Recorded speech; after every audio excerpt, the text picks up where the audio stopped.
Uptown. Your skirts and take that. Blow up. Hey, back up. Great, I'm just in time. Who are you? I'm just here for stuff. My main goal is to blow Gabo!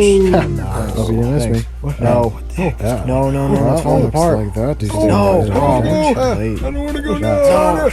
Don't worry, I put a tracker. It says they're in Sector 3. Let's go. Thanks, Ocean. Is that me?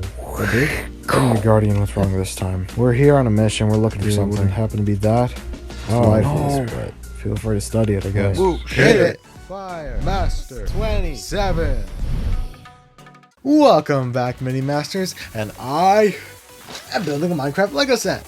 I know you can see in the background, those are the ones that I made before the movie came out, but now that it did come out, there's a bunch of brain rot connected to the very concept, so we're just gonna have to live with it. But for today, we have set 21244, the Sword Outpost. As you can see, it's designed after a sword, so that's nice. 427 pieces, and let's see what it features. It features an allay, sentinel soldier, pig, guardian warrior, a skeleton, and a creeper. Trademark. Yeah, there's a allay. I think it's holding an apple. That's cool. There's a little background section. Seems to be iron. I think that's a dispenser. And then it just seems to be like a kind of fortress thing. But it's an outpost, but I mean, there's not much interior, at least from this. If we look at the back, we can see that apparently the tower can collapse. So that's going to be interesting. We look down here, the little section. There's a jukebox. Nice. As some may know, if you play a jukebox near an allay, I think they start dancing. I'm not too sure though. So that's probably what it's referencing. Here's what it looks like when the music disc is in the jukebox. And yeah, it's probably dispensers. It's the only thing that really shoots in the game. So yeah, it looks like a fun time. Let's get to building. All right. And as some of you may have already noticed, this clearly isn't the wood board I usually build on. It is a personal construction of mine. I call it the Lego Buildinator Mark 1. And it's Firemaster certified. It's just a popcorn box. That, well, you know, it was a box that held small bags of popcorn. And, you know, I got tired of the fact that it was really uneven with my arm rests on my chair. And the fact that, you know, pieces would easily fall off. So now it has these things, and it's a bit more compact, so that's nice. Anyway, yeah, we start off with plates. That's a first. Anyway, 4 bags. Should be a fun time. What is that? What are these? Oh wait, these are the allay wings? That'll be interesting. Alright. What do we start with? We start with the main cast and the little extra spot, then the terrain, beginning of the sword, or just the sword I think, and then the little outpost section. And we start with these fellas. Let's get to work.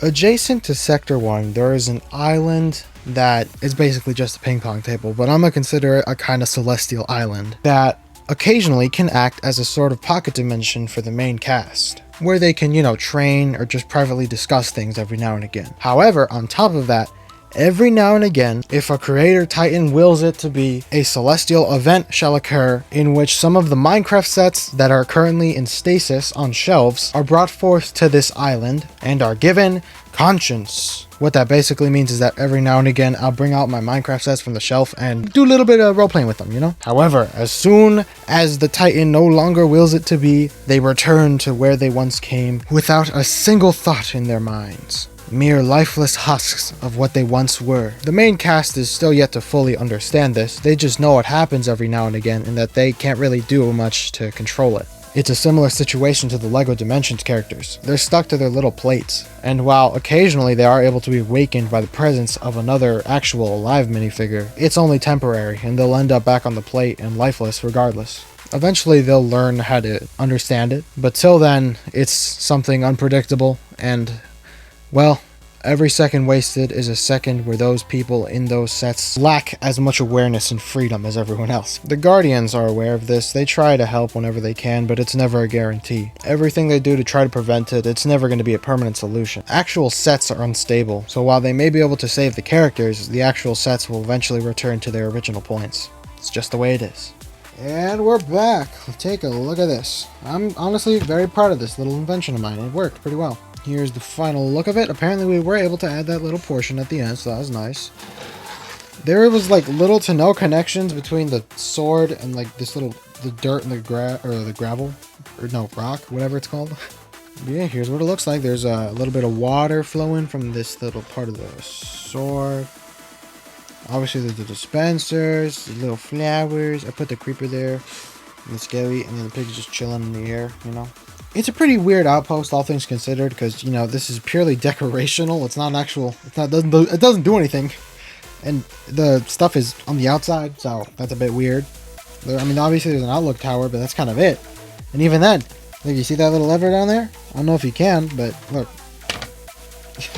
Oh, crap!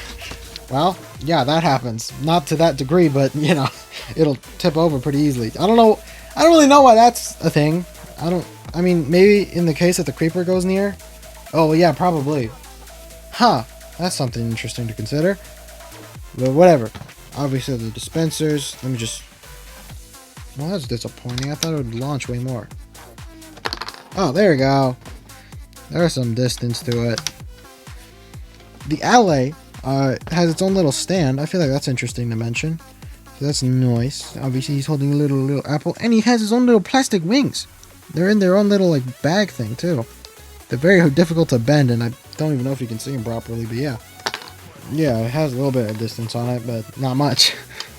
Anyway, let me try to put the disc in. See what that looks like.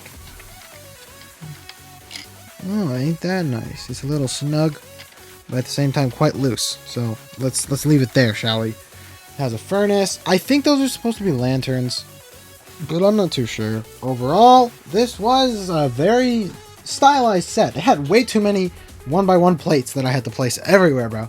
Like, oh my goodness, that was so much. I don't really know what these studs are for. I don't even know if you can see them, but there are studs over here. I don't know what purpose they serve, but yeah. The character designs are cool. We got an enchanted trident and just regular sword. So, I like to try it. Little guy, he's got that weird skin condition where, like, you got black and white spots. But I don't know if that's the right way to phrase it, but yeah, he's lighter on one side than the other. And the other guy is just kind of normal, but he's got white, I don't know what. I don't know, maybe it's like a head garment or something. Overall, I like it. It's a pretty interesting design. It's very, you clearly tell it's inspired by Minecraft, well, mostly because of the big old sword. But I think that's all there is to say. Leave a like if you liked today's video, leave a comment if you liked today's video, most importantly subscribe. Other than that, I hope you enjoyed me building this little thing, and remember to keep on training. Escaping gravity, starlight dances in the silver of the night sky. Way above the clouds we will be sailing.